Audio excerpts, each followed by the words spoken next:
For the nursery's family day, my husband, Gary Lane, said that he was busy at work and told our daughter, Emily Lane, and I not to participate in the event. That I looked at Emily's disappointed face, my heart ached.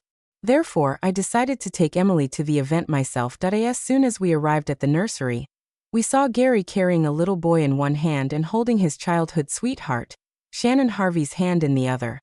They looked like a family of 3 and were very happy. That was until they saw me and Emily. Gary furrowed his brows a little, and then let go of Shannon's hand.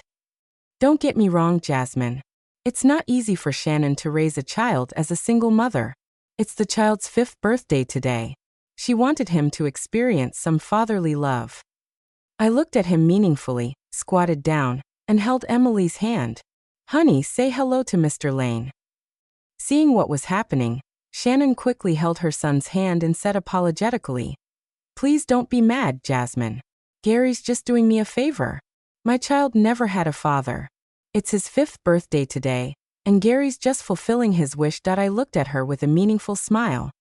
If that's the case, since Emily and I are here, shouldn't you give Gary back to us? After all, we're the real family of 3.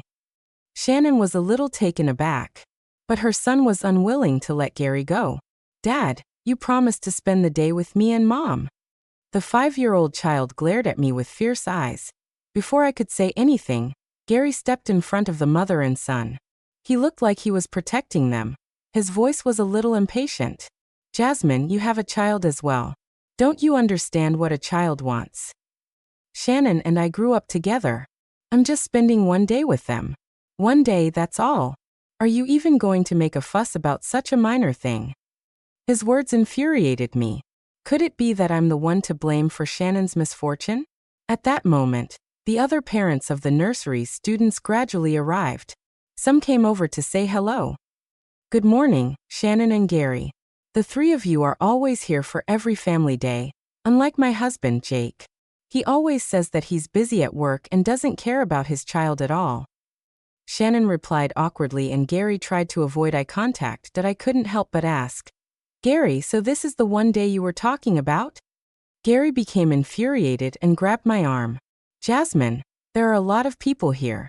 Let's not make a scene. He then lowered his head, looked at Emily and said in a low voice, It's also not a good thing for Emily if you cause a scene, wouldn't you say? Emily was a little puzzled when she suddenly heard her name being mentioned. She looked around and didn't seem to know what was going on. She leaned against my leg and her hand which was holding mine was already sweating. I could sense her uneasiness, so I squatted down and patted her head. There's no need to be afraid. I'm here with you.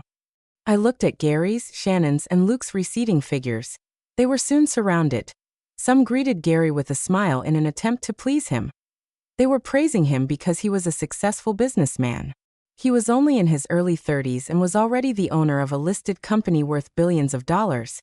Gary was very proud of himself and was getting very cocky. As for Shannon, she looked at Gary with a glorious look on her face. Luke, who had been in Gary's arms, suddenly turned to look at me with a provocative look on his face. I couldn't help but sneer inwardly. It seems that Gary doesn't know his place anymore. I had not been to the company for quite some time due to being pregnant, but I owned 75% of the Wing Group shares. Technically, I was the one in control of the company. Gary got to where he was because of me. Due to the fact that we were husband and wife, I gave him a manager's title. I unlocked my phone and sent a message to the company's human resources department. Joe, remove Gary from the manager's position and make an internal announcement next Monday. I then sent a message to the company's legal department. Ben, draft a divorce agreement for me and Gary. Gary, I'm the one who decides if you can depend on me or not, I said inwardly. Soon, the nursery's family day event officially began. Every family sat at the table that was prepared in advance. Emily looked at Gary, who was sitting in the front row, and asked with a disappointed look on her face, Mom, why isn't Dad sitting with us? I squeezed my daughter's soft face. She was still young and shouldn't be involved in such disgusting matters. Because I'm a superwoman, so Dad has gone to help other children. At that moment, the nursery teacher announced the start of the first activity, block building. She also said with a smile, There's a prize for first place. It'll be a Lego spaceship. Emily suddenly became excited and pointed at the spaceship. Mom, I want that. Okay, then let's do our best to earn it.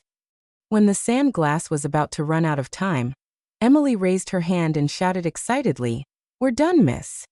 The teacher came over, nodded her head, and was about to announce the winner. That was when a boy from the front row rushed over. It was Luke that he pushed the building blocks over and said arrogantly, "Now I'm the winner." Emily looked at the scattered building blocks and tears immediately began welling up in her eyes. She picked up a piece of building block and threw it at Luke. Gary immediately came over and said, "Emily, how could you hit others? Apologize to Luke right now." Emily wasn't backing down. "No way. He's the one who ruined my block build first. He's a bad guy." I stood firmly behind our daughter. "Gary, everyone here knows who's in the wrong. Luke should be the one to apologize." Shannon came over and pulled Gary's arm. "Forget it, Gary. Let's not make a fuss. You shouldn't argue with a child." The teacher wanted to calm things down as well. At that moment, Emily suddenly began to cry. "Dad, why aren't you protecting me? Why are you shouting at me?" How she addressed Gary caused everyone present to be dumbfounded. They looked at me, Gary, and Shannon. Gary's face immediately turned red. Shannon wanted to say something but couldn't. At that moment, Luke crossed his arms and said, "Who are you calling Dad? What nonsense is this? This is my dad." Tears streamed down Emily's face as she sobbed and shouted in a sharp voice, "Dad, say something." My heart ached and I glared at Gary. My voice became serious as well. "Gary, aren't you going to explain? Do you want others to misunderstand me and Emily?" Gary glared at me and picked Luke up.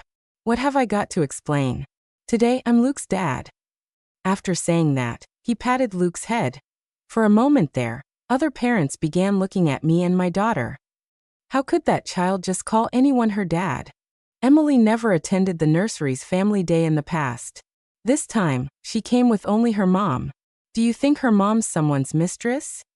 I've heard that Gary's the CEO of a major company and is very rich. I think Emily's mom wants to seduce Gary and is mistaken by her daughter. When others were talking about me and my daughter, Gary didn't say a word. He just stood there and tried to comfort Luke. Shannon stood at one side and looked at me with a smile.